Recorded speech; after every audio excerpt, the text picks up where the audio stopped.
नमस्कार. योगी अरविंदांची आज 148वी जयंती आहे. 2 वर्षापूर्वी ऑक्टोबर महिन्यात योगी अरविंदांच्या पॉंडिचेरीला जाण्याचा योग आला. काहीसं निवांत शांत असं शहर, एकेकाळी फ्रेंच वसाहतीचं प्राबल्य असल्याचे पुरावे देणारी टुमदार घराची बांधणी पॉंडिचेरीचं वेगळंपण चटकन दृष्टीस आणून देते.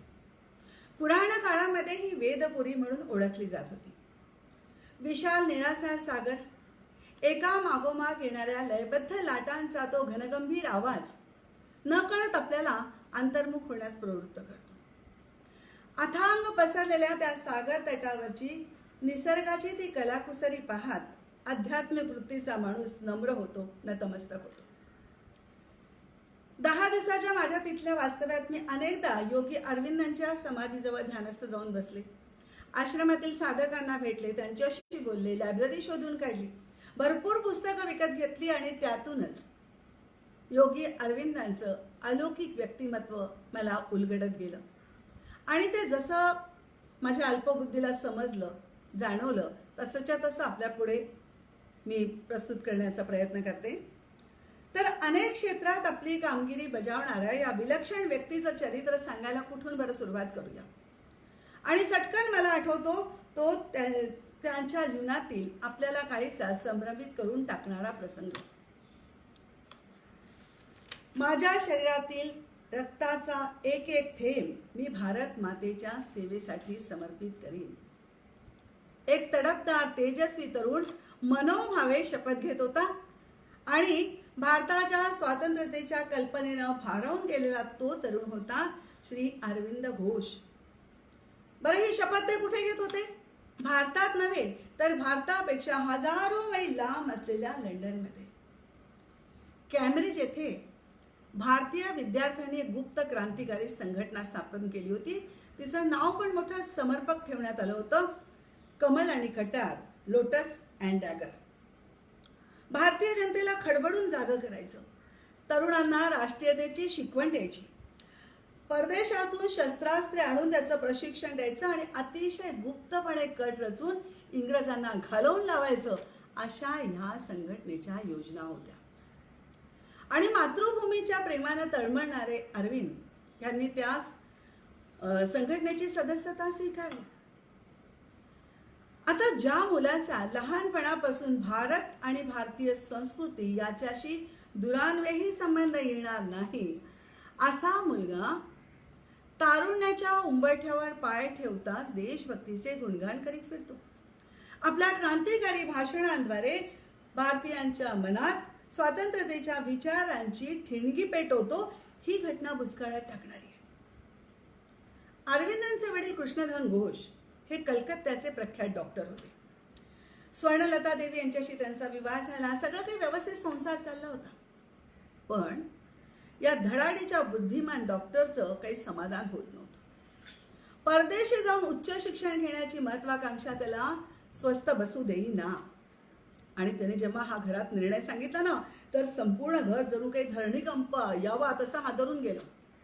कारण समुद्र ओलांडून जाणं हे धर्माच्या विरुद्ध मांडणाऱ्या त्या काळात पाप पुण्याच्या कल्पनेनं भयभीत होऊन वडीलधाऱ्यांनी नाना प्रकारे त्यांची समजूत घालण्याचा प्रयत्न केला. पण आपल्या ध्येयानं पेटून उठलेले कृष्णधन यांच्यावर त्यांचा काही एक परिणाम झाला नाही. कृष्णधन बाबूंचे सासरे रामनारायण बोस हे संस्कृत आणि पर्शियन भाषेचे मोठे विद्वान, स्वधर्म स्वदेश आपली संस्कृती याच्याशी एकनिष्ठ.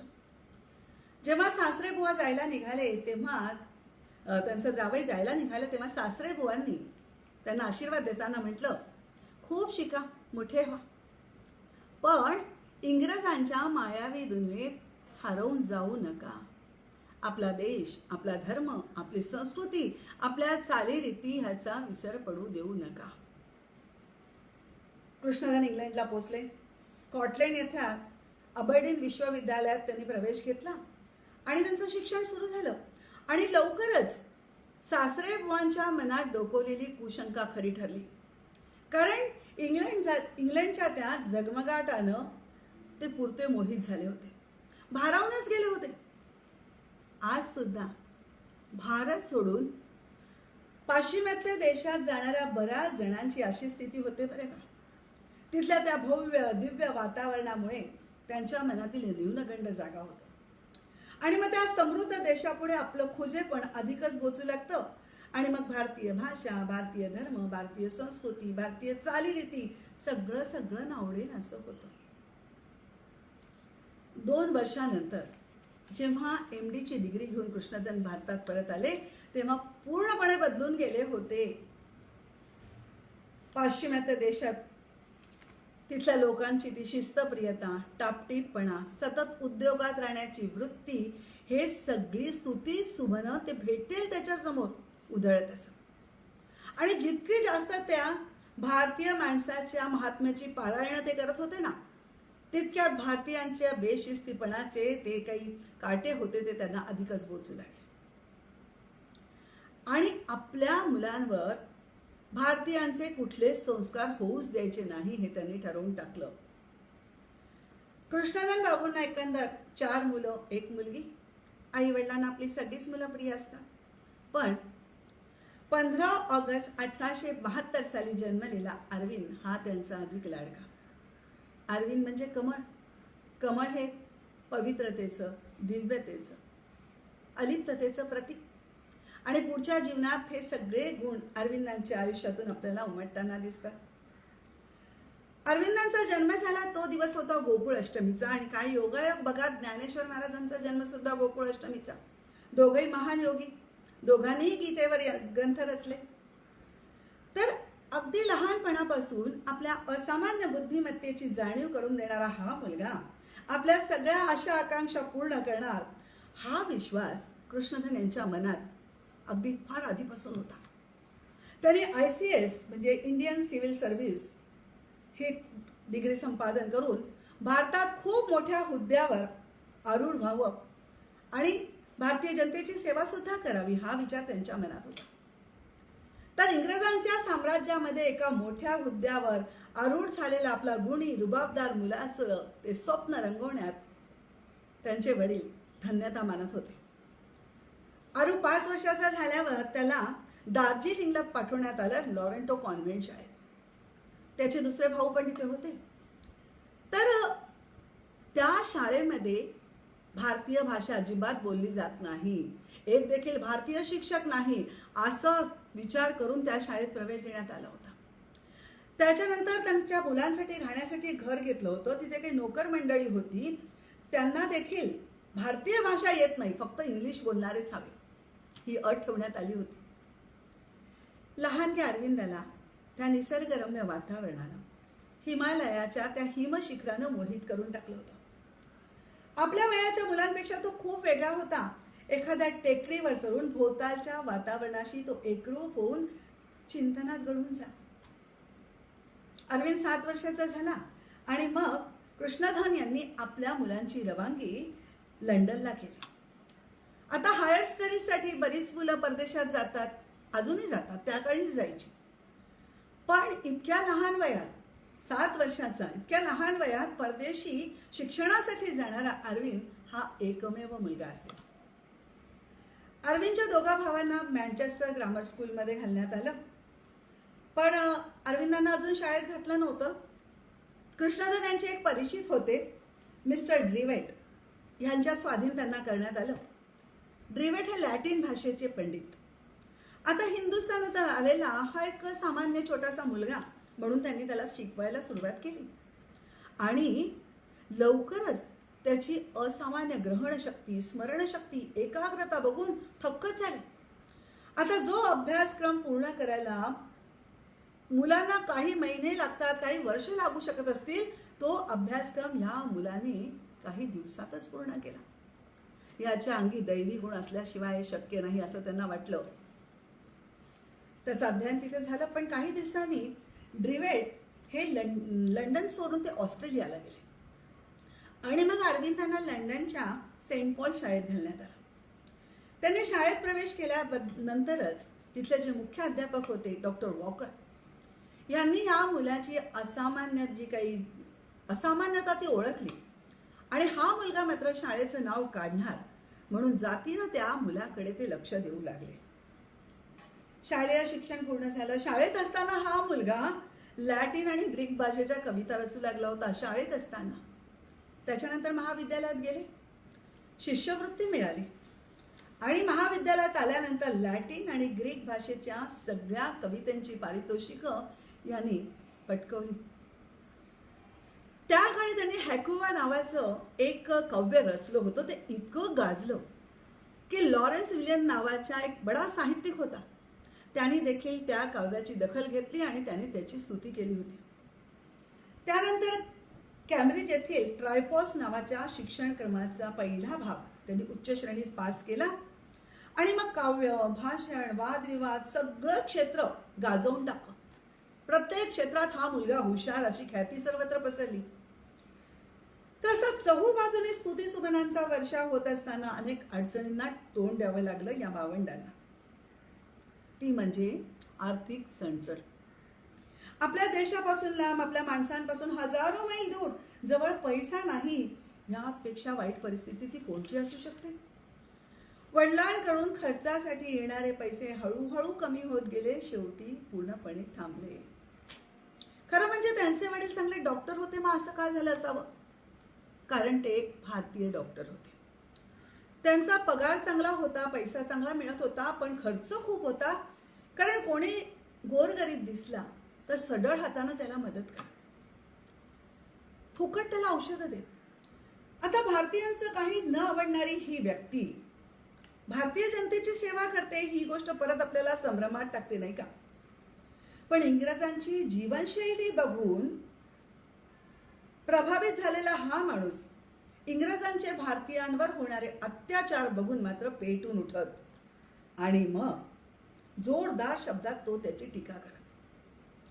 आता एक लोकप्रिय डॉक्टर आपल्या विरुद्ध आवाज काढतोय हे बघून इंग्रज ह्या माणसाची द्वेषानं वागत. म्हणून चांगले गुण होते, उत्तम गुण होते, तरीही त्यांना बढती मिळाली नाही किंवा त्यांचा पगार वाढ काहीही झालेलं नाही. आणि म्हणून त्या काळामध्ये त्यांची आर्थिक आणि मानसिक स्थिती खालावत गेली आणि आपली अशी ही जी काही परिस्थिती आहे हे सगळं ते मुलांना आपल्या पत्राद्वारे कळवत होते. आणि आपल्या जन्मदात्याचा असा पदोपदी होणारा अपमान बघून अरविंदांच्या मनात इंग्रजांप्रतीचा राग निर्माण झाला. आणि मग आपल्याला सुरुवातीला पडलेला प्रश्न की बालपणापासून ज्याने फक्त पाश्चिमात्यांची थोरवी ऐकली, कटाक्षाने ज्या मुलाला भारतीय संस्कृतीचं वारं लागू दिलं नाही, हा मुलगा तरुणपणी मातृभूमीसाठी सर्वस्व अर्पण करायला निघाला कसा? या प्रश्नाचं उत्तर इथे सापडतं की ज्याने त्याला भारत आणि भारतीय संस्कृतीपेक्षा लांब ठेवलं त्यांनीच अरविंदांच्या मनात न कळत देशभक्तीचं बी पेरलं. आणि मग कमल आणि कटार या संघटनेचे ते सदस्य झाले आणि आपल्या देशाच्या कार्याचं सुरुवात त्यांनी लंडनमध्ये राहून सुरू केलं. आपल्या क्रांतिकारी स्फूर्तिदायी भाषणांद्वारे भारतीय तरुणांच्या मनात स्वातंत्र्यतेच्या विचारांची ज्योत त्यांनी पेटवली. ही सगळी तिथली मुलं होती ना कॉलेजची, ती विचार करू लागली. जपान, इटली, आयर्लंड किती लहान देश, त्यांच्या जवळ ना प्राचीन संस्कृती, ना तत्वज्ञानाचे विचार, ना आध्यात्मिक बैठक. हे देश प्रगती करू शकता, पण आपण का नाही? ह्या विचारानं तरुण वर्ग पेटून उठला. जगाचा गुरु बनण्याची आध्यात्मिक ताकद भारत देशात आहे, हा विश्वास अरविंदांनी तेव्हा लोकांच्या मनात निर्माण केला होता. आता इकडे भारतात लवकरच आपला मुलगा ICS बनून येणार आणि आपल्या सगळ्या आशा आकांक्षा पूर्ण करणार हे मनोरे कृष्णधन रचत होतेच, पण नियतीच्या मनात काहीतरी वेगळंच होतं. आपण अगदी काटेकोरपणे केलेलं भविष्याचं नियोजन फसवण्याची लहर प्रकृतीला कशी वेळोवेळी येत असते याची प्रचिती आपल्यापैकी प्रत्येकाला कधी ना कधी नक्कीच झाली असेल. आपण ठरवतो काही आणि होतं भलतंच. दैवाचे फासे स्वतःच्या बाजूला पाडून घेण्याची सुरुवातीपासूनची कृष्णधन यांची तरतूद कुचकामी ठरली. कारण अरविंदांच्या मनात काहीतरी वेगळंच चाललं होतं. ICS करून ब्रिटिशांची चाकरी करणं या स्वाभिमानी मुलाला कदापि मान्य नव्हतं. वडिलांची खूप इच्छा आहे म्हणून त्यांनी ICS ची लेखी परीक्षा पास केली, पण त्यानंतर हॉर्स रायडिंगची परीक्षा द्यावी लागते, ती त्यानं दिलीच नाही.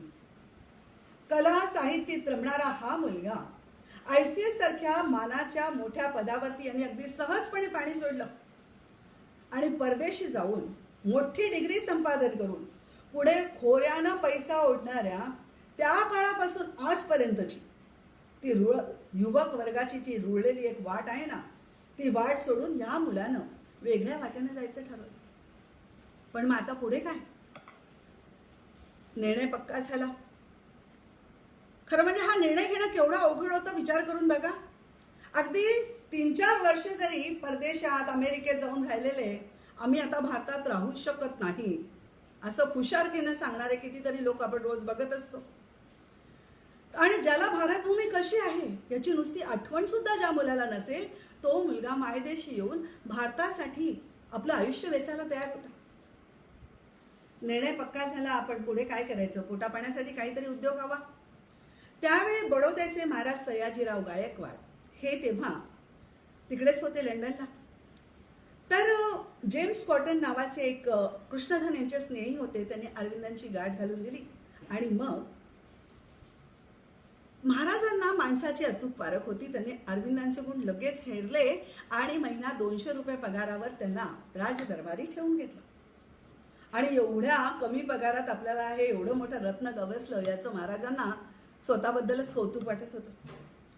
बडोद्याला नोकरी मिळताच अरविंद भारतात यायला निघाले. जहाज निश्चित झालं. वडिलांना कळवण्यात आलं. 14 वर्षाच्या दीर्घ वियोगानंतर त्यांचा लाडका अरू मायदेशी येणार होता. त्याच्या स्वागतासाठी काय करू काय नाही असं त्यांना झालं होतं. त्याला डोळे भरून पाहण्यासाठी, घट्ट आलिंगन देण्यासाठी आसुसलेल्या पित्याला एक एक दिवस एक एक वर्षासारखा भासत होता. पण हाय रे दैव, नियतीनं पुन्हा पट उधळून लावला होता.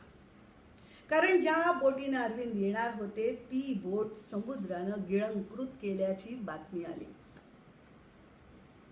ते ऐकताच तो प्रेमळ पिता जो खाली पडला तो उठलाच नाही. आपल्या लाडक्या लेकाची भेट न घेताच त्यांनी इहलोकीची यात्रा संपवली. पण खरं म्हणजे ऐनवेळी काहीतरी काम निघाल्यामुळे अरविंद ज्या बोटीनं येणार होते ती बोट बंदरात पोचण्याआधी सुटून गेली होती. देव तारी त्याला कोण वारी म्हणतात हे अगदी खरं आहे. त्या पुण्यात्माकडून परमेश्वराला खूप महान कार्य करून घ्यायचं होतं. नंतर निघणाऱ्या लगेच कार्थेज नावाच्या बोटीनं ते निघाले आणि 1893 साली फेब्रुवारी महिन्याच्या पहिल्या आठवड्यामध्ये ते सुखरूपपणे मुंबईला येऊन पोचले. 1893 साली विवेकानंद पाश्चिमात्य देशात गेले आणि 1893 साली अरविंद परदेशातून भारतात आले. यामागे काही दैवी योजना असेल का? 7 वर्षाचा असताना आपला देश सोडून गेलेला हा मुलगा भारतात आला तेव्हा 21 वर्षाचा रुबाबदार तेजस्वी तरुण बनला होता. अपोलो बंदरात पाय ठेवताच एका अवर्णनीय, असीम, अद्भुत अशा आनंदानं त्यांचं मन भरून आलं. हा असा अनुभव, असा क्षण त्यांनी कधी अनुभवला नव्हता.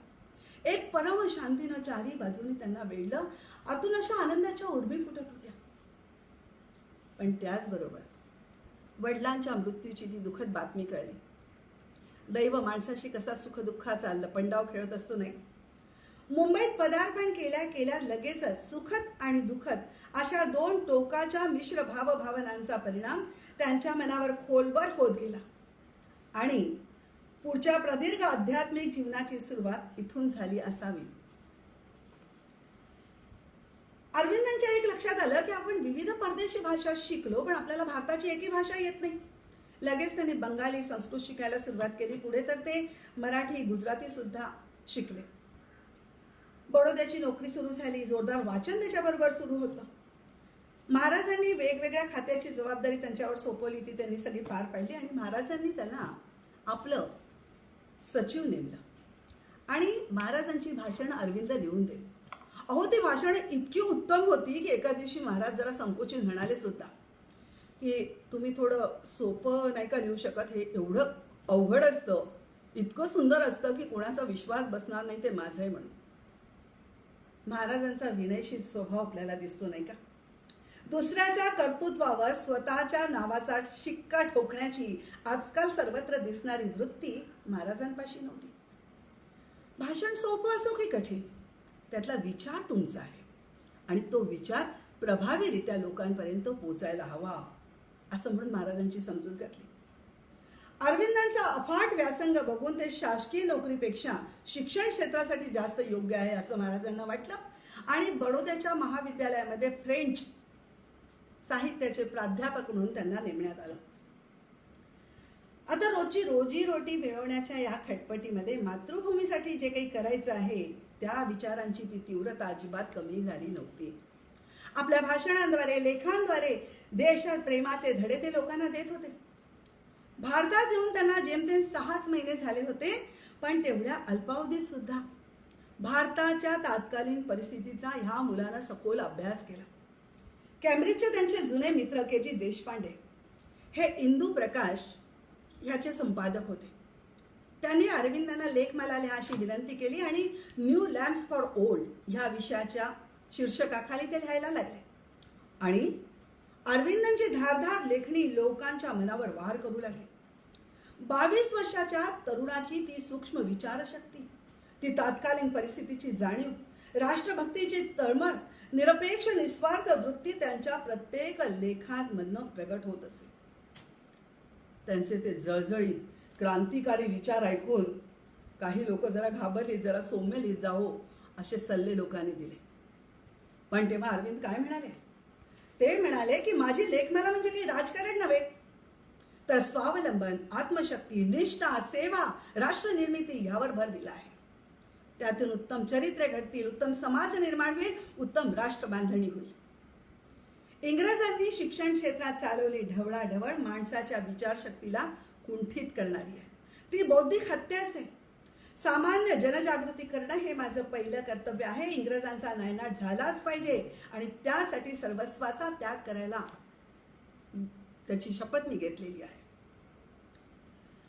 पण काही दिवसानंतर मात्र संपादकांनीच ही लेखमाला आता तुम्ही आवरा आणि दुसरं काहीतरी लिहा अशी विनंती केली आणि मग अरविंदांनी बंकिमचंद्र, लोकमान्य, दयानंद ह्यांचे कर्तृत्व सिद्ध करणारी लेखमाला लिहायला सुरुवात केली आणि सगळ्यांच्या विचारांना एक नवा उजाळा देऊन, एक नव्या अँगलनी यांचे विचार मांडत लोकांची जनजागृती करण्याचं काम मात्र कायम ठेवलं.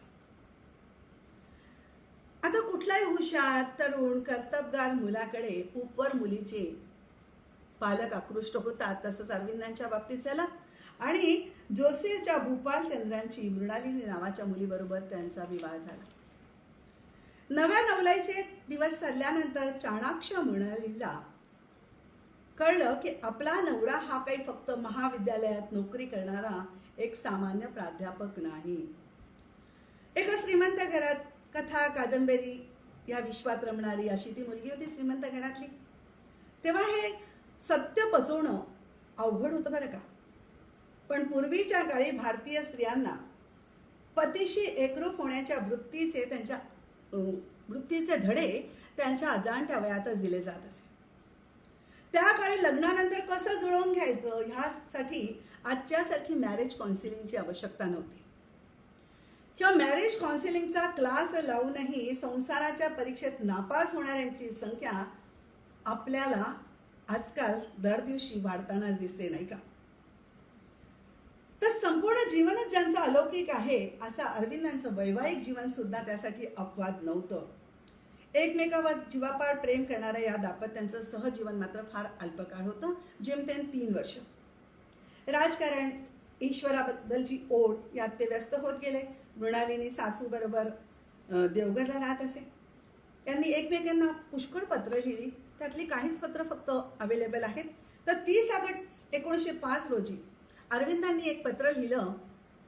त्यात ते मृणालिनीला लिहितात की आता खूप वेगळ्या माणसाशी आपली जन्मगाठ पडली आहे हे तुला समजलं असेलच. मी वेड्या विचारांनी झपाटलेला माणूस आहे. एक म्हणजे माझे सगळे गुण, बुद्धिमत्ता, विद्वत्ता या गोष्टी माझ्या नसून परमेश्वराच्या आहे आणि त्यावर कुठलाही मालकी हक्क न ठेवता त्या ईश्वर अर्पण करायच्या.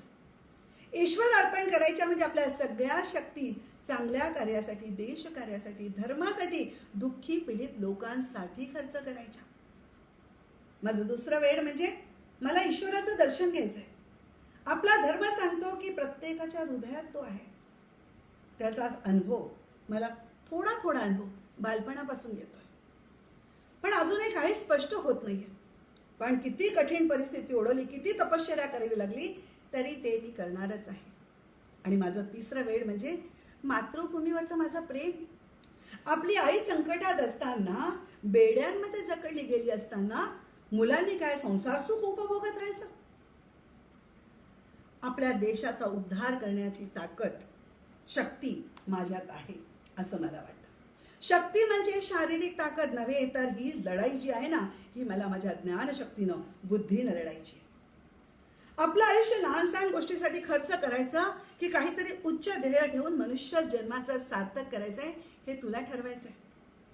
अगं खाणं पिणं, हसणं गाणं नाचणं, जेवण खाण मजा करणं हे काही उन्नतपणाचं लक्षण नाहीये. तर तू सुद्धा आपल्या अंतरंगात डोकवून बघायला शिक, त्या परमेश्वराचा शोध घ्यायला शिक. ती माझी इच्छा आहे.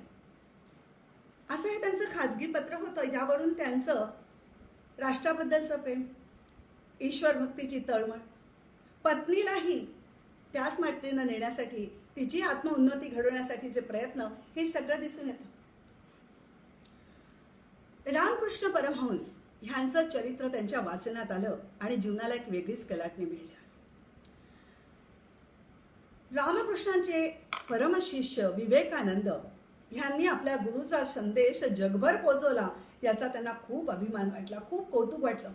आणि त्यानंतर त्यांचं मन तत्वज्ञानाच्या अभ्यासाकडे अधिकाधिक वळलं.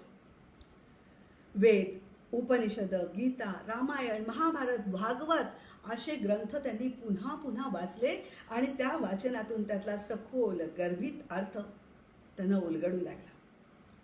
आणि मग त्यांचं मन योगशास्त्राकडे वळलं. जे आपल्याला दिसतं, ऐकू येतं, स्पर्शाने अनुभवता येतं, तेच फक्त सत्य आहे असं तुमच्या आमच्या सर्वसामान्य माणसांप्रमाणेच अरविंदांना सुरुवातीला वाटत होतं. पण अनेक भौतिक अनुभव त्यांना आले आणि मग त्यांचे विचार पलटू लागले. योग मार्गामध्ये विष्णू भास्कर लेले यांचं मार्गदर्शन त्यांना लाभलं आणि 1904 पासून मात्र प्राणायाम साधनेनं जोर धरला. प्राणायामाबद्दल विवेकानंदांनी म्हटलंय की 6 महिने योग्य रीतीने प्राणायाम केला तर समाधीपर्यंत मजल गाठता येऊ शकते. प्राणायाम साधनेबद्दल आपला अनुभव सांगताना अरविंद म्हणतात की माझा स्वतःचा असा अनुभव आहे की प्राणायामामुळे बुद्धी सतेज बनते, मन अतिशय ग्रहणशील बनतं, एकाग्रता होते. मी पूर्वी 1 तासाला काव्याच्या 200 ओळी लिहित होतो, पण प्राणायामाच्या अभ्यासानंतर अर्ध्या तासात 200 ओळी लिहू लागलो. आणि भारतीय तरुणांना या सामर्थ्यशाली अध्यात्मशास्त्राची ओळख करून द्यायला हवी असं त्यांना वाटलं. आणि मग प्राणायाम, ध्यानधारणेकडे वळवणारे उपदेश ते तरुण वर्गाला देत. योगात प्रचंड शक्ती आहे आणि त्याद्वारे मानवाचा सर्वांगीण विकास साधता येतो. मनाच्या पलीकडे जे सुपर माइंड आहे ते जाग करण्याचं तंत्र योगामध्ये सांगितलंय. आणि ही जी शक्ती आहे ही जागी केली तर भारताला स्वतंत्रता मिळवून देता येईल, हा त्यांचा दृढ विश्वास होता. 1902 रोजी राजकीय क्षेत्रात कामाला सुरुवात करण्यापूर्वी भगिनी निवेदिता ह्यांनी अरविंदांची भेट घेतली. आतल्या धुमसणाऱ्या बंगालच्या तरुणाला तुमच्या मार्गदर्शनाची गरज आहे असं त्यांनी सांगितलं. आणि भगिनी निवेदितांचं म्हणणं त्यांनी मान्य केलं आणि दर सुट्टीत ते कलकत्त्याला जाऊ लागले. देशासाठी काम करणाऱ्या तरुणांना युद्धकलेत पारंगत असायला हवं हे जाणून मोठ्या कुशलतेनं त्यांनी सगळे मुलांना सैन्यात प्रवेश मिळवून दिला. आणि 29 सप्टेंबर 1905 रोजी बंगालची विभागणी करण्याचा निर्णय इंग्रजांनी जाहीर केला. भारतीय जनतेत फूट पाडायची आणि आपले पाय घट्ट रोवायचे हे इंग्रजांनी ठरवलं होतं, हा त्यामागचा उद्देश होता. पण अशा प्रसंगी मात्र आपण बंगालमध्येच असायला हवं असं त्यांना वाटलं. आणि मग त्यांनी बडोद्याची नोकरी सोडली आणि आपल्याला संपूर्णपणे राजकीय चळवळीत झोकून दिलं. बडोद्याला चांगली 700 रुपयाची नोकरी होती, ती सोडून त्यांनी कलकत्त्याच्या राष्ट्रीय कॉलेजमध्ये 150 रुपयाची नोकरी पत्करली. कारण आता जीवनाचं उद्दिष्ट स्पष्ट झालं होतं. सर्वसामान्य माणूस कसा दर महिन्याला मिळणाऱ्या पगाराकडे आणि दरवर्षी मिळणाऱ्या इन्क्रिमेंटकडे नजर ठेवून जीवन जगत असतो ना, किंवा जीवन वाया घालवत असतो म्हणूया, तसं जगणं नाकारून फक्त राष्ट्रासाठी जगायचं हे त्यांनी ठरवून टाकलं. अरविंदांचे वर्तमानपत्रातील लेख, अतिशय स्फूर्तिदायी भाषणं ह्यावर इंग्रजांची करडी नजर होती. ह्या माणसाचा काटा काढायलाच हवा असं त्यांना वाटलं. अरविंद वंदे मातरम ह्या इंग्रजी दैनिकाचे संपादन बनले. त्यातले लेख ते अशा खुबीने लिहित की राजद्रोहाच्या संकेतानं भरलेल्या त्या लेखांवर कोणी आक्षेप घेऊ शकत नव्हतं. ते म्हणत मातृभूमीची सेवा करणं, तिच्यासाठी सर्वस्वाचा त्याग करणं हा गुन्हा होऊ शकतो का? वंदे मातरमचा प्रचार देशभर होत होता. वंदे मातरमच्या गर्जना सर्वत्र ऐकू येत होता. लोकांमध्ये नवा उत्साह संचारला होता आणि ही नवशक्तीच भारताला विजय शिखरापर्यंत घेऊन जाईल अशा शब्दात त्या नवशक्तीचं, त्या लहरींचं वर्णन ते करतात. अरविंदांचा भाषणाचा प्रभाव जेव्हा जनमानसावर दिसू लागला, आता मात्र इंग्रज हादरले आणि याचा काटा काढायलाच हवा असं त्यांना वाटलं आणि त्यांना संधी पण मिळाली. मुझफ्फरपूर येथे एका शाळकरी मुलानं वंदे मातरमची घोषणा दिली. ते ऐकताच संतापानं पेटून उठलेल्या इंग्रज अधिकाऱ्यांनी भर रस्त्यात उभं करून चापकाचे फटके मारून त्या मुलाला रक्तबंबाळ केलं. ते बघून लोक आढळले, डोळ्यात पाणी उभं राहिलं. काहींना तर संताप आला, ह्याचा सूड घ्यायलाच हवा असं वाटलं आणि किंग फोर्डला जीवे मारण्याचा कट रचण्यात आला. आणि 30 एप्रिल 1908 रोजी खुदिराम बोस याने किंग फोर्डच्या गाडीवर बॉम्ब टाकला. तो त्या गाडीत नव्हता. 2 इंग्रज स्त्रिया मात्र नाहक मारल्या गेल्या. त्यानंतर अनेक निरपराधी लोकांना तुरुंगात डांबण्यात आलं आणि 2 मे रोजी अरविंदांच्या घरावर छापा पडला. अरविंद आपल्या घरी चटईवर शांतपणे झोपले होते. बुटांचा आवाज आला, जागे झाले. अरविंद घोष, तुम्हीच का? तुमच्या घराची झडती घ्यायला आणि तुम्हाला अटक करायला आलोय. झडती घेणं सुरू झालं. अरविंदांची अतिशय साधी राणी बघून त्या इंग्रज अधिकाऱ्याला फारच आश्चर्य वाटलं. शेवटी न राहून त्याने विचारलं सुद्धा, हो तुम्ही एवढ्या वर्ष परदेशात राहिला, उच्च शिक्षण घेतलं आणि तुम्ही असे राहतात? साधी एक कॉट सुद्धा तुमच्या घरी नाही? तेव्हा अरविंद म्हणाले, मी एका गरीब देशातला सामान्य नागरिक आहे. माझ्या देशातील इतर बांधव जसे राहतात तसंच राहणं माझं कर्तव्य. गरिबांचं सर्वस्व ओरबाडून स्वतःची घरं भरणाऱ्या आजच्या लोकांना, आजच्या नेते मंडळींना या अरविंदांच्या विचारामागची भावना समजणं शक्य आहे का? तब्बल 5 तास अरविंदांच्या त्या एवढ्याशा घराची झडती ते घेत होते, पण काहीच आढळत नव्हतं.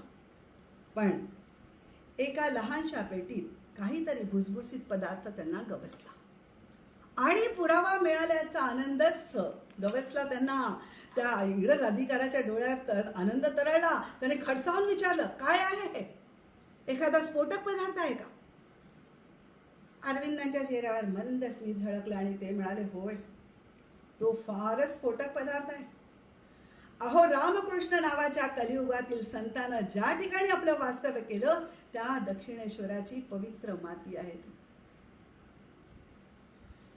काही पुरावा गवसला नाही, कुठलाही आरोप सिद्ध झाला नाही, तरी सुडानं पेटलेल्या इंग्रजांनी अरविंदांना अंधाऱ्या कोठडीत ठेवलं. आयुष्यात अशा ओढवणाऱ्या प्रतिकूल परिस्थितीकडे सुद्धा ही थोर माणसं, महान माणसं कशी बघतात? अरविंद विचार करू लागले, मला एकांताची सवय व्हावी, अंतरंगात डोकून बघता यावं आणि म्हणून मला इथे धाडण्याची ईश्वरी योजना आहे. माझी साधना बळकट व्हावी, ह्या परमेश्वराने त्यामागचा त्याचा हेतू असावा. कुठल्याही घटनेकडे बघण्याचा आपला दृष्टिकोन त्या घटनेला चांगलं किंवा वाईट ठरवतो. सुखदुःखात समबुद्धी ठेवण्याची गीतेची शिकवण त्यांना पूर्णपणे आत्मसात झाली होती.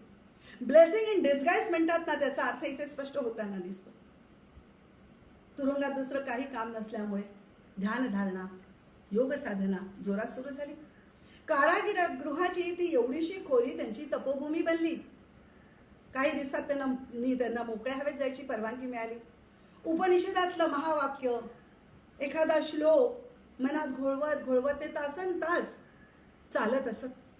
सर्वं खल्विदं ब्रह्म या महावाक्यानं तर त्यांच्या मनाचा पुरता ताबा घेतला आणि सर्वत्र त्यांना ब्रह्म दिसू लागलं. वसुदैव सर्वमिती गीतेत सांगितलेली ही अवस्था प्राप्त झाली. ते म्हणतात की तुरुंगांच्या भिंतीने मी वेढलो गेलो होतो, पण मला असं वाटत होतं की माझ्या चहूबाजूला प्रत्यक्ष वासुदेव आहे. माझ्या खोली बाहेर उभा असलेला पहारेकरी हा साक्षात नारायण आहे. इतकंच नव्हे तर कैदी, दरोडेखोर, खुनी, गुन्हेगार या तमोमय जीवांमध्ये सुद्धा मला ईश्वर दिसत होता. ही अतिशय उच्च अवस्था की सर्वत्र एकच चैतन्य आहे, तेच ब्रह्म आहे, हे जाणून लागणं, हे समजणं. तुरुंगाच्या त्या 1 वर्षाच्या त्या काळामध्ये अनेक अलौकिक अनुभव त्यांना आले. सतत 15 दिवस ध्यानाच्या समयी स्वामी विवेकानंदांची दिव्य वाणी त्यांना आध्यात्मिक मार्गदर्शन करत होती. सुप्रामेंटल बद्दलचे जे काही सुरुवातीचे धडे आहे ते विवेकानंदांनी त्यांना त्यांच्या त्या तुरुंगाच्या अंधारा कोठडीमध्ये दिले होते. अरविंदो ऑन हिमसेल्फ या पुस्तकामध्ये हे सगळं वर्णन आपल्याला वाचायला मिळेल. हे असं कसं शक्य असं सर्वसामान्यांच्या डोक्यात विचार येतो, पण जेव्हा अशा महान माणसांच्या विभूतींचा आपण अभ्यास करतो तेव्हा त्या स्तरावरती जाऊन तो विचार करायचा असतो. समर्थ रामदास स्वामी 1200 सूर्यनमस्कार रोज कसे घालायचे? कसं शक्य आहे? आम्हाला 5 घालायला कठीण पडतात, 12 घालायला कठीण पडतात. अहो पण ते त्यांच्या लेवलला, आपण आपल्या लेवलनी ते मापायचं नाहीये. तर केव्हाही ह्या विभूतींचा अभ्यास करताना ती गोष्ट आपल्याला लक्षात ठेवायला पाहिजे की विवेकानंद हयात नसताना विदेही अवस्थेमध्ये त्यांना आध्यात्मिक मार्गदर्शन सतत 15 दिवस करत होते. आणखी एक अलौकिक अनुभव त्यांना आला. साधना चालू असताना त्यांच्या मनात विचार आला की योगशास्त्रात सांगितलेल्या सिद्धी खरंच असतील का? जे पतंजली योगसूत्रामध्ये विभूतीपादात सांगितलेले आहे त्या सिद्धी खरं असतील का? आणि ध्यानाच्या समयी त्यांचं शरीर वर उचललं गेलं. ते तुरुंगाच्या पारेकऱ्यांनी पाहिलं, त्याची तर घाबरगुंडीच उडाली, तो पळूनच गेला. अरविंद म्हणतात, परमेश्वरानं इतक्या अद्भुत आणि आश्चर्यकारक गोष्टी मला दाखवल्या की कुठलंही भौतिक शास्त्र त्याचं स्पष्टीकरण देऊ शकणार नाही. हा खटला जवळजवळ वर्षभर चालला. 206 साक्षीदारांच्या साक्षी झाल्या, 4000 कागदपत्रांचा पुरावा झाला आणि शेवटी काहीच निष्पन्न झालं नाही. 1 वर्षांनी अरविंद यांना सोडण्यात आलं. 6 मे रोजी जेव्हा अरविंद बाहेर आले तेव्हा लोकांमध्ये आनंदाची लाट उसळली. जागोजागी त्यांचं स्वागत होऊ लागलं आणि 20 मे 1909 रोजी उत्तरपारा येथे त्यांनी अतिशय प्रभावी भाषण दिलं. त्यांच्या ती भाषणाची पुस्तिका सुद्धा आत्ता पण उपलब्ध आहे. तर अरविंद त्या भाषणात म्हणाले की तुरुंगात भगवंतांनी मला काही संदेश दिले, ते आता मी तुम्हाला सांगणार आहे. आता मला माझं बाह्य कार्य थांबून अंतर्मनाशी एकरूप होऊन कार्यरत राहण्यासाठी सांगितलंय. देश कार्य हे भगवंताचं कार्य आणि ते करणाऱ्यांनी कसं वागावं हे गीतेत श्रीकृष्णाने स्पष्ट केलंच आहे. आपला धर्म आपण समजून घेतला पाहिजे. आपला धर्म हा एक प्रत्यक्ष जीवन पद्धती. हिंदू धर्म म्हणजे श्रद्धा, उपासना, व्रत वैकल्य, उपास तपास, पूजा अर्चा हे नव्हे, तर प्राचीन ऋषी मुनींना ध्यानाद्वारे स्फुरलेलं ज्ञान त्यांनी समस्त मानवजातीच्या कल्याणासाठी खुलं केलंय. आज विज्ञान जे काही सिद्ध करतोय, जे काही सिद्ध केलं आहे, हे सगळं त्या धर्मानं कधीच आपल्यात सामावून घेतलंय. भौतिक तत्वावर विजय मिळवून देणारा हा धर्म आहे. स्थूलाकडून सूक्ष्माकडे नेणारा, मृत्यूचं आवरण दूर सारून अमरत्वाकडे घेऊन जाणारा आपला धर्म आहे. मानवता हाच परमधर्म असलेले ह्या धर्माचं तत्वज्ञान जगाला सांगायचंय. भारताला पुन्हा महानता प्राप्त करून द्यायची आहे. आणि हे फक्त आपल्या स्वतःसाठी नव्हे, फक्त आपल्या देशासाठी, समाजासाठी, आपल्या राष्ट्रासाठी नव्हे, तर अखिल मानव जातीच्या कल्याणासाठी. आणि किती संकट आली तरी हे काम मला पूर्ण करायचं आहे. अरविंद तुरुंगातून जेव्हा बाहेर आले तेव्हा राष्ट्राचं, देशाचं दृश्य बदललं होतं. पुन्हा एकदा उदासीनता, नैराश्य असं दिसत होतं लोकांमध्ये. पण अरविंदांनी पुन्हा कंबर कसली आणि जनजागृतीचं काम सुरू केलं. 1909 साली कर्मयोगिनी हे इंग्रजी आणि धर्म हे बंगाली साप्ताहिक त्यांनी सुरू केलं. योग कर्मसु कौशलम हे कर्मयोगिनीचं ब्रीदवाक्य. गीतेची शिकवण त्यांच्या प्रत्येक कृतीतून व्यक्त होत होती. लेख लिहिणं, भाषण देणं, राष्ट्रीय पक्ष नेत्यांना मार्गदर्शन करणं, सकाळ संध्याकाळ योग साधना, ध्यान धारणा सगळं कामं निष्काम वृत्तीनं होत होती. इंग्रज अजूनही अरविंदांच्या मागावर होते. हितचिंतकांनी मात्र तेव्हा त्यांना तुम्ही ब्रिटिशांची हद्द सोडून बाहेर जा आणि तिथून काम करा असं सांगितलं. दडपशाहीला ऊत येत होता आणि त्याच सुमारास सगळ्या त्या वातावरणाचा, त्या सगळ्या परिस्थितीचा आढावा घेणारा अरविंदांचा एक लेख प्रकाशित झाला. आणि आता कर्मयोगिनीवर छापा पडणार, अरविंदांना अटक होणार अशा बातम्या येऊ लागल्या. आणि मग ईश्वरी आदेशानुसार अरविंद चंद्रपूरला गेले, तिथे काही दिवस राहिले आणि मग पुन्हा एक त्यांना आदेश झाला आणि मग ते पॉंडिचेरीला गेले. हे असे वारंवार आदेश मिळणं म्हणजे काय, तर मला असं वाटतं की तो आपल्या अंतर्मनाचा कौल असावा. आपलं अंतर्मन आपल्याला सतत योग्य निर्णय सांगत असतं, सुचवत असतं. पण सतत बहिर्मुखी असलेलं आपण, सतत वेगवेगळ्या विचारात गुरफटलेलो आपण, सतत विकारांनी रडपडलेलं आपलं जे मन आहे ना, त्याला आपल्याच अंतर्मनाचा आवाज ऐकू येत नाही. पण या अशा महान विभूतींना आपल्या अंतर्मनाचा तो आवाज कळत होता आणि म्हणून ते आदेश मिळणं म्हणजे हा अंतर्मनाचा कौल. तर 4 एप्रिल 1910 रोजी दुपारी 4 वाजता पॉंडिचेरीला पोहोचले. ती फ्रेंच कॉलनी होती, तिथे इंग्रज त्यांना अटक करू शकणार नव्हते. या पॉंडिचेरीचं वर्णन करताना अरविंदांनी म्हटलंय की माझं एकांताचं स्थान, माझ्या तपस्याची गुहा, एखाद्या संन्यासाची नव्हे तर माझ्यासारख्या व्यक्तीचं एक आगळंवेगळं व्यक्तिमत्व, त्याला साजेशी अशी ही जागा आहे. त्यांची साधना जोरात सुरू झाली. सतत 23 दिवस त्यांनी अन्न पाण्याला स्पर्शही न करता अन्नमय कोश आणि प्राणमय कोश याची शुद्धी केली. आणि साधारण 4 वर्षाच्या नंतर म्हणजे 1914ला त्या रोजी अरविंद आणि मीरा रिचर्ड पॉल, ज्यांना आपण पांडिचेरीच्या माताजी मदर म्हणतो, त्यांची भेट झाली. रिचर्ड पॉल नावाचे एक फ्रेंच गृहस्थ आपल्या पत्नीसह भारत भ्रमणासाठी आले होते. भारतात कोणीतरी एखादा सिद्ध पुरुष आपल्याला भेटावा असं त्यांना वाटत होतं, कारण त्यांना भारतीय तत्त्वज्ञानाची आवड होती, त्यांचं वाचन होतं, अभ्यास होता. आणि योगायोगानं अरविंद भेटले. दोघं पती पत्नी अरविंदांजवळ राहू लागले, त्यांची सेवा करू लागले, त्यांचे तत्त्वज्ञान आत्मसात करू लागले. आता अरविंदांचे अलौकिक तत्त्वज्ञान लोकांपर्यंत पोहोचावं असं रिचर्ड पॉल यांना वाटलं. त्यांनी तसा आग्रह धरला आणि मग 15 ऑगस्ट 1914 रोजी अरविंदांच्या 42व्या वाढदिवशी आर्य नावाच्या इंग्रजी मासिकाचा पहिला अंक प्रकाशित झाला आणि पुढे 6 वर्ष अरविंदांनी त्याच्यात लिखाण केलं. मीरा रिचर्ड पॉल यांना मदर हे नाव अरविंदांनी सुचवलं. या दोघांचीही साधना समांतर, एकमेकांना पूरक, एकमेकांना सहाय्यक अशी होती. पुढे अरविंदांची साधना अधिक तीव्र होत गेली, आध्यात्मिक कार्य खूप वाढत गेलं आणि तेव्हा साधकांना मार्गदर्शन करण्याचं काम मदर यांच्याकडे सोपवण्यात आलं, त्या करू लागल्या. 24 नोव्हेंबर 1926 हा दिवस अरविंदांच्या जीवनात फार मोठा. पूर्वीच्या ऋषीमुनींना प्राप्त झालेल्या सकळ सिद्धी त्यांना तेव्हा प्राप्त झाल्या. त्यांची साधना पूर्णत्वास गेली.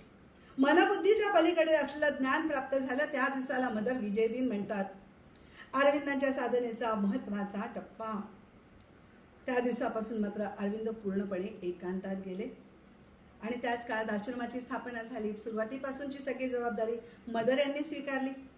पहिले काही दिवस योगासंबंधी प्रश्नांना अरविंद उत्तरं देत होते, लिखाण करत होते, पण 1932 पासून मात्र ते पूर्णपणे थांबलं आणि ते पूर्णपणे साधनेत गेले.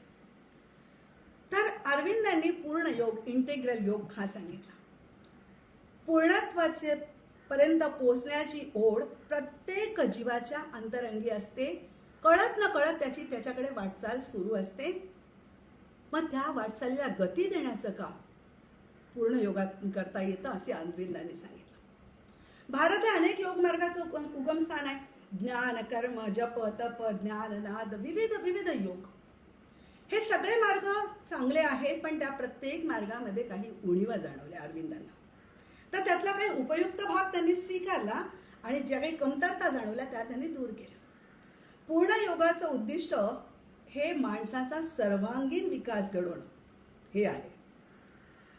तर इतर योगामध्ये वैयक्तिक उन्नती, वैयक्तिक साक्षात्कार, वैयक्तिक मोक्ष असंच जे काही सांगितलं आहे, पण पूर्ण योग मात्र अधिक व्यापक आहे.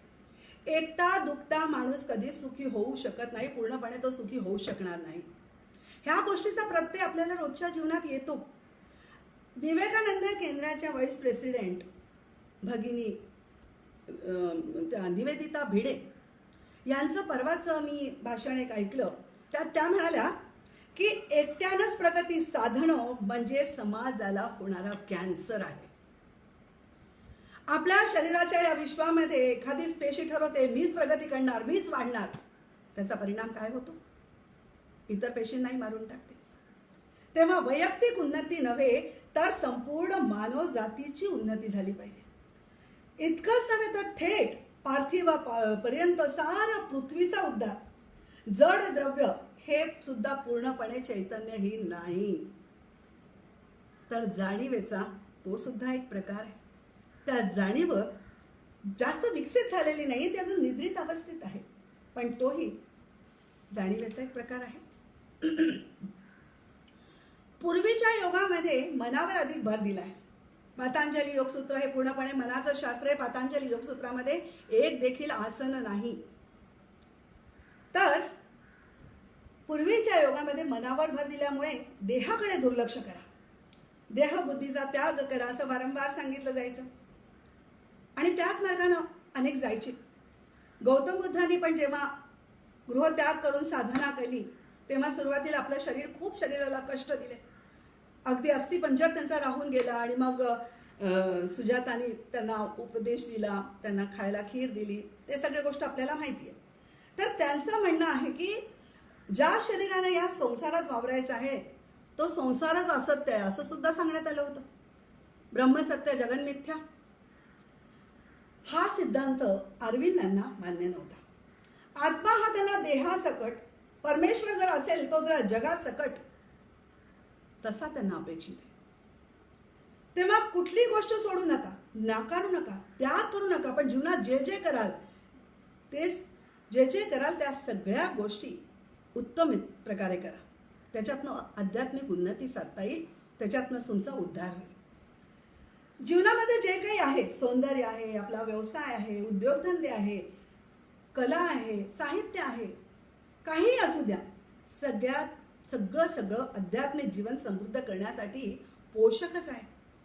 म्हणजे प्रत्येक क्षेत्रात आध्यात्मिक उन्नती साधता येऊ शकते. हे पूर्ण योगात सांगितले. साधनेचे इतर मार्ग म्हणजे जप करणं, तप करणं, उपासना करणं, अनुष्ठान करणं, योग साधना, आसनं करणं, ह्या सगळ्यांमुळे साधकाचा बऱ्याचदा अहंकारच वाढू लागतो. साधना गुपचूप करण्यापेक्षा त्या मिरवण्यामध्येच अधिक रस वाटायला लागतो. पण पूर्ण योगात मात्र या गोष्टीला मुळी वावच नाहीये.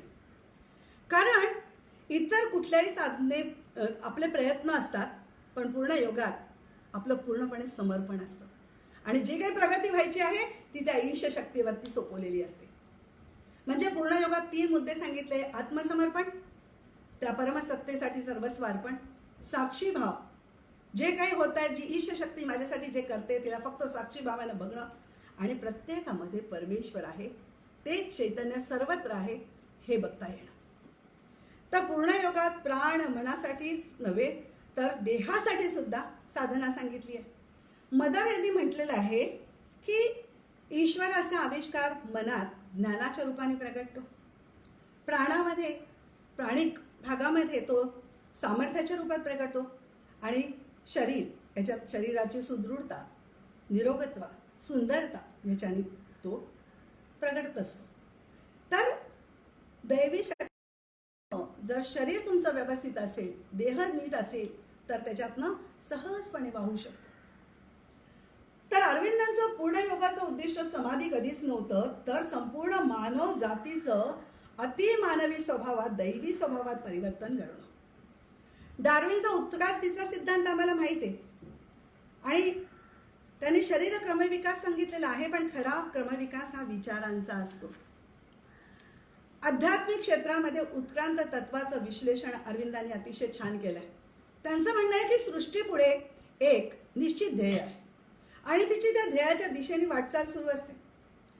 जाणीवेचा जो काही आपला सतत क्रमाक्रमानं विकास होत जातो ती सृष्टीची प्रगती आहे. आता बघा ना, जड द्रव्य असो, वनस्पती, झाडं झुडपं, कीटक, पशुपक्षी असतील आणि मानव, हे असं जे आहे ना, हा विकासाचे सगळे टप्पे नाही का?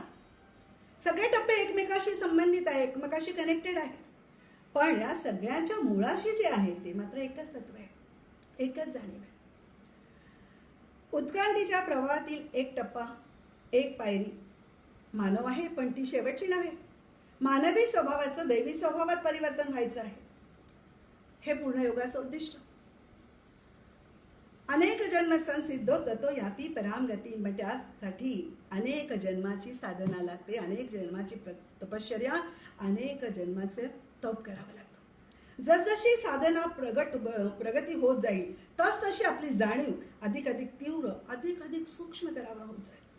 आणि मग मानसिक, प्राणिक, कायिक या स्मृती अधिक अधिक स्पष्ट होत जातील. जन्म मृत्यूला सुद्धा त्या खंडित होणार नाही.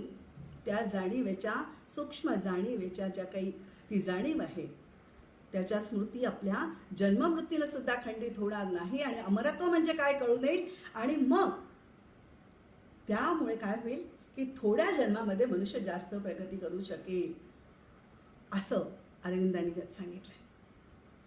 आणि माणसाने एकदा हा मार्ग स्वीकारला ना की त्याचं संपूर्ण आयुष्यच बदलून जाईल. इंद्रियांद्वारे जे काही आम्हाला ज्ञान होतं, या पंचेंद्रियांद्वारे जे काही आपण ज्ञान ग्रहण करतो त्याच्या मर्यादा आपल्याला एकदा समजल्या ना की मग मात्र माणूस अध्यात्माकडे वळेल. विज्ञान, तर्क हे सगळे अध्यात्माकडे वळतील. मन बुद्धीच्या पलीकडे पाहायला ते शिकतील. आत्मा आणि शरीर यांच्यामध्ये एक पडदा आहे, एक काहीतरी भिंत आहे, ती त्यामुळे अदृश्य होईल. आणि मग संपूर्ण समाज रचनाच योगिक नियमाप्रमाणे चालू होईल. असा अरविंदांचा पूर्ण योग आहे. अरविंदांचा पूर्ण योग प्रचंड मोठा, आपल्याला तो एक वेगळा विषय घेता येईल. आता थोडक्यात फक्त त्याचं सार मी तुम्हाला सांगते. अरविंद एक क्रांतिकारी होते आणि तीच क्रांतिकारी वृत्ती त्यांनी आध्यात्मिक क्षेत्रात सुद्धा दाखवली. कारण की ज्या जुन्या रूढी होत्या त्या तोडून नवा मार्ग त्यांनी दाखवला. आपली मनोवृत्ती जर योग्य असेल आणि निरपेक्ष भावनानं, समर्पक वृत्तीनं आपण कुठलीही कृती केली तर ती ध्यानापेक्षाही जास्त आपली प्रगती घडू शकते, असं त्यांनी सांगितलं. अनेक संतांचे उदाहरण आपल्याकडे आहेत ना. सावतामाळी म्हणतो, कांदा मुळा भाजी अवघी विठाई माझी, मिरची आणि कोथिंबीरात तीच माझी पंढरी. एकनाथ म्हणतात, हरी बोला येता, हरी बोला जाता, हरी बोला उठता, हरी बोला बसता, हरी बोला देता, हरी बोला घेता, हरी बोला भांडता, हरी बोला तांडता, हरी बोला दळता, हरी बोला कांडता. आणि गोरा कुंभार हा सुद्धा अशाच प्रकारे, अशाच अनुसंधानामध्ये आपली मडकी भाजत असतो, आपलं काम करत असतो.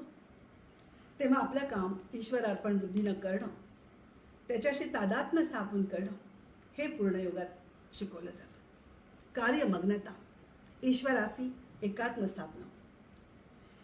ईश्वरानं आपल्याला जी काही शक्ती दिली आहे ना, मी आता साधारण बोलते आहे, आपण बघतो आहोत, जे काही आहे ती त्यालाच अर्पण करणं. जे काही त्यांनी आपल्याला दिले ते त्याला अर्पण करण्याचं साधनच आहे ही कार्यमग्नता. जेव्हा आपण आपल्या कामात गळून जातो तेव्हा ती एकाग्रता साधली जाते आणि त्यावेळेला आपण आपलं मी पण पूर्णपणे गमावून बसतो. ही अशी कामं करण्याची संधी, हा जो काही पूर्ण योग आहे, ही जगण्याची संधी पॉंडेचेरीच्या आश्रमामध्ये साधकांना उपलब्ध करून जाते. हा आश्रम म्हणजे एक मोठी प्रयोगशाळाच आहे. अरविंदांचं प्रचंड मोठं साहित्य, प्रचंड खूप जास्त साहित्य आहे त्यांचं. आणि त्या सगळ्या साहित्यातला सुवर्ण कलश म्हणजे त्यांचं महाकाव्य सावित्री. 23,800 ओवींचं हे काव्य, हे भविष्यातील अवर्णनीय अशा उत्क्रांतीचं विश्लेषण त्यात त्यांनी केलेलं आहे. सावित्री सत्यवानाची आपल्याला गोष्ट माहिती आहे, पण त्या साध्या कथेतून त्यांना विश्वाच्या निर्मितीचं, उत्क्रांतीचं गूढ उलगडलं आणि ते त्यांनी या सावित्री या त्यांच्या महाकाव्यात व्यक्त केलेलं आहे. वय वाढत होतं, कामाचा सपाटा सुरू होता आणि 5 डिसेंबर 1950 रोजी त्यांनी इहलोकीची यात्रा संपवली. योगाला इच्छा मरण साधता येतं असं म्हटलं जातं आणि ते अरविंदांना साध्य होतं, कारण त्यांनी फार आधीच मदरला हे सगळं सांगून ठेवलं होतं. 4 दिवस उलटून गेले तरी अरविंदांचा तो तेजपुंज देह तसाच होता. याचं विश्लेषण देताना, स्पष्टीकरण देताना मदर म्हणाल्या की अतिमानसिक प्रकाशानं त्यांचा देह भारलेला आहे. तो सुप्रामेंटल लाईट अजूनही त्यांच्या भोवती आहे. आणि जोपर्यंत तो लाईट तिथे आहे तोपर्यंत अंत्यसंस्कार करता येणार नाही. आश्रमाच्या आवारातच चांदीच्या पेटीमध्ये 9 डिसेंबरला त्यांचा देह ठेवण्यात आला. कुठलाही धार्मिक विधी करण्यात आला नाही. आज ते देहरूपाने आमच्यात नसले तरी त्यांचं कार्य अखंड चालू आहे, निरंतर ते व्यापक होत आहे. 1926 साली काही 24 साधकांनिशी पांडेचेरीच्या आश्रमाची स्थापना झाली होती आणि आता मात्र सर्व धर्माचे, सर्व राष्ट्राचे विविध साधक तिथे येत असतात. हे आश्रम म्हणजे खरोखर एक मोठी प्रयोगशाळाच आहे. तो तिथे जाऊन अनुभवल्यानंतरच आपल्याला कळतं. तिथे प्रत्यक्ष पूर्ण योग हा नुसता असा थेअरीपाठ शिकवला जात नाही, तर तो राबवला जातो. अरविंद आंतरराष्ट्रीय विश्वविद्यालय, त्याचं 1951 साली ते स्थापन करण्यात आलं आणि अरविंदाचं एक शैक्षणिक धोरण होतं. त्या शैक्षणिक धोरणाच्या नुसार तिथे शिक्षण दिलं जातं आणि जगातील हजारो विद्यार्थी तिथे येत असतात आणि आपल्यातील आध्यात्मिक सांस्कृतिक पाया भक्कम करून नव्या जगाची निर्मिती करण्यासाठी ते सक्षम बनत असतात. अरविंदांनी एक नवा विचार, नवा संदेश आम्हाला दिला. प्रत्येक भारतीयांना त्यांनी आव्हान केलं, प्रत्येक मानव जातीला त्यांनी आव्हान केलं की नराचा नारायण बनण्याचं सामर्थ्य प्रत्येकात आहे. तेव्हा एकट्या दुकट्यासाठी नव्हे तर संपूर्ण जगाची उन्नती आपल्याला करायची आणि सगळ्यांमध्ये एकच तत्व आहे, एकच चैतन्य आहे, वसुदैव सर्वमिती. अरविंदांच्या काव्यलेखनातील मोलाचा मुकुटमणी ठरलेला सावित्री या महाकाव्यातील काही ओव्या, काही ओळींचा उल्लेख केल्याशिवाय त्यांचं चरित्र पूर्ण होणार नाही असं मला वाटतं. आणि त्यांच्या त्या काव्यातल्या काही ओळी मी म्हणते आणि हीच आपल्या ह्या व्याख्यानाची सांगता असणार आहे. तर सावित्री या महाकाव्यात त्या जाणीवेबद्दल, ब्रह्मतत्वाबद्दल काय म्हणतात? परब्रह्म ते आकाराविना बोल नांदत असे, स्वरूप आपले आपण जाणे कालातीत असे, तरंग नाही असा आपुला दोह विदित त्याला, जन्म न खेळी जन्म न देई कधीही कोणाला, आधाराची त्यान अपेक्षा तो जगद आधार, प्रगट नसे तो लपून राही परिसूत्रधार, त्याची शक्ती जीवनदात्री होत असे जगता, अस्तित्वात तयास न लगे कोणाची सत्ता, चाले वैश्विक नाट्य बदलते अलिप्तसे पाही, सर्वोत्तमते निवास करीती स्थान अचल आहे, अबोलते महान कारण अद्वितीय आहे, अमर्यादते अनंत तेथे कोणी न जाय, अस्तित्वाची ते पवित्र निर्मळ तरंग काही नसे, महासुखाच्या अमरत्वाची जाणीव मात्र असे, महासुखाच्या अमरत्वाची जाणीव मात्र असे, महासुखाच्या अमरत्वाची जाणीव मात्र असे. धन्यवाद.